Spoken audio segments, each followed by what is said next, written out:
Hello friends and students, my name is Ritesh Rai from GIMS engineering college. आज मैं topic जो discuss करने जा रहा हूं वो टॉपिक है सीरीज रेजोनेंस। ये इलेक्ट्रिकल इंजीनियरिंग का यूनिट 2 का एसी से रिलेटेड, और फर्स्ट यूनिट जैसे मैंने सिलेबस डिस्कस किया है कि फर्स्ट यूनिट में आपका डीसी है और सेकंड में क्या है आपका एसी है। तो एसी में ये बहुत ही इंपॉर्टेंट टॉपिक है सीरीज रेजोनेंस। जब भी हम रेजोनेंस की बात करते हैं तो आपके पास दो एलिमेंट एनर्जी स्टोरिंग एलिमेंट होना चाहिए, जैसे लाइक एग्जांपल एल और C, L for inductance, C for capacitance. यदि सिंगल एलिमेंट होगा तो रेजोनेंस की कंडीशन हमारी ऑब्टेन नहीं हो सकती है। तो पहली मिनिमम कंडीशन है कि सीरीज रेजोनेंस, चाहे वो पैरेलल रेजोनेंस हो, कोई भी रेजोनेंस के लिए मैं इलेक्ट्रिकल रेजोनेंस की बात कर रहा हूं, कोई भी इलेक्ट्रिकल रेजोनेंस के लिए हमारे पास टू एनर्जी स्टोरिंग एलिमेंट होना चाहिए, like inductance and capacitance. L for inductance, ये भी एनर्जी स्टोर करता है। सी फॉर कैपेसिटेंस, एक एल जो होता है ड्यू टू मैग्नेटिक फील्ड और सी जो होता है ड्यू टू इलेक्ट्रिक फील्ड। तो आर फॉर रेजिस्टेंस, इसके क्रॉस जो ड्रॉप होगा वी आर बोलते हैं। एल के क्रॉस वी एल बोलते हैं, वोल्टेज के cross inductance V L, and C के क्रॉस जो होगा आपका वी सी बोलते हैं।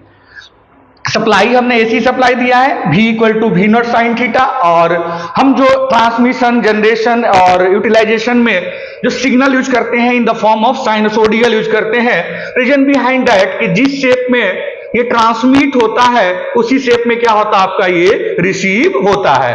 अब मैं इसकी फेजर के डायग्राम की बात करूंगा, तो जब भी हम phasor, whenever we draw the phasor diagram, हम एक्स एक्सिस पे वो क्वांटिटी लेते हैं जो सर्किट में क्या होता है सेम होता है।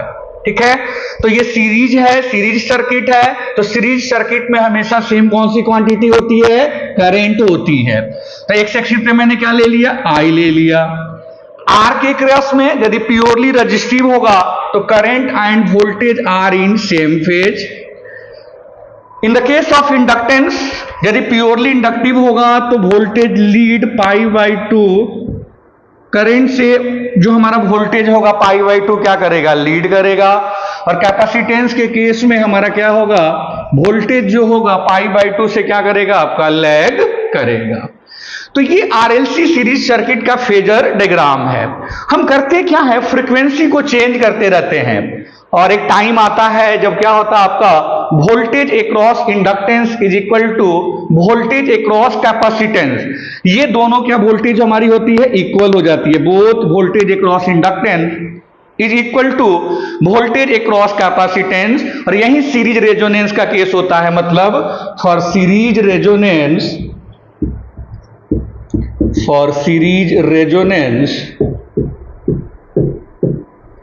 VL is equal to VC, मतलब voltage across inductance is equal to voltage across capacitance. VL can be written as IXL, VC can be written as IXC, I से I कैंसिल हो गया, XL is equal to XC। तो हम ये भी बोलते हैं सीरीज रेजोनेंस के लिए, for series resonance inductive reactance is equal to capacitive reactance. अब हमें फाइंड क्या करना है, मुझे फाइंड करना है रेजोनेंस फ्रीक्वेंसी। फ्रीक्वेंसी की वैल्यू फाइंड करना है तो हमें ओमेगा लाना होगा। तो XL can be written as omega into L, XC can be written as 1 upon omega C, omega square can be written as 1 by L C.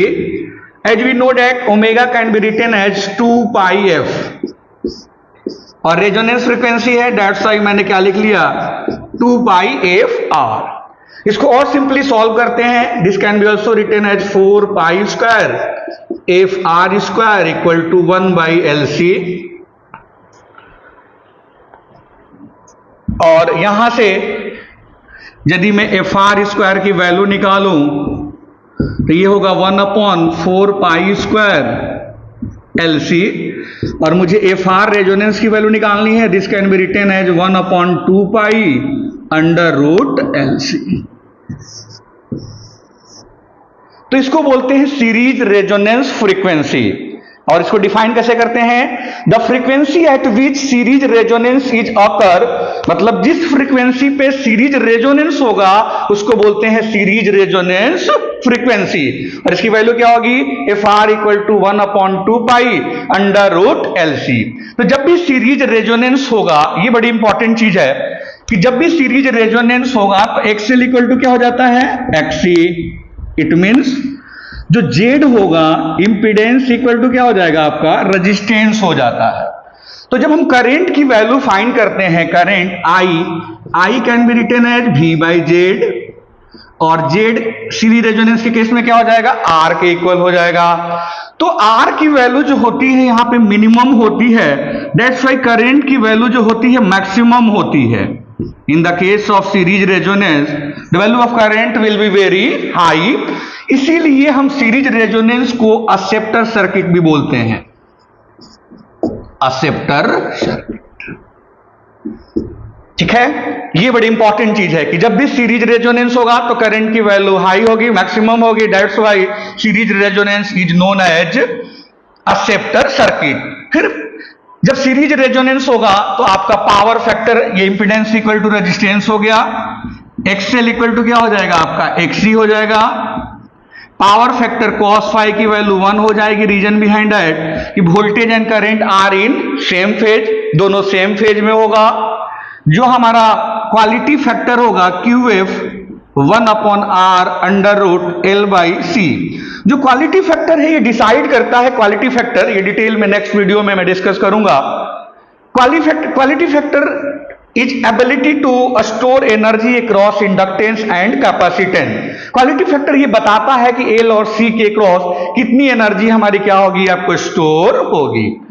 और ये जो फॉर्मूला है, यदि मान लो ये डेरिवेशन पेपर में नहीं आता है तो इससे रिलेटेड हमारे पेपर में 100% न्यूमेरिकल आता ही आता है। नेक्स्ट वीडियो में डिस्कस करूंगा कि quality factor, how to find quality factor in the case of series resonance, how to find parallel resonance. Parallel resonance क्या होता है? पैरेलल रेजोनेंस में उसकी फ्रीक्वेंसी की वैल्यू कितनी होती है, और पैरेलल रेजोनेंस के केस में करंट की वैल्यू कितनी होती है, इंपीडेंस की वैल्यू कितनी होती है, पावर फैक्टर की कितनी वैल्यू होती है, क्वालिटी फैक्टर की वैल्यू कितनी होती है। Okay, thank you so much.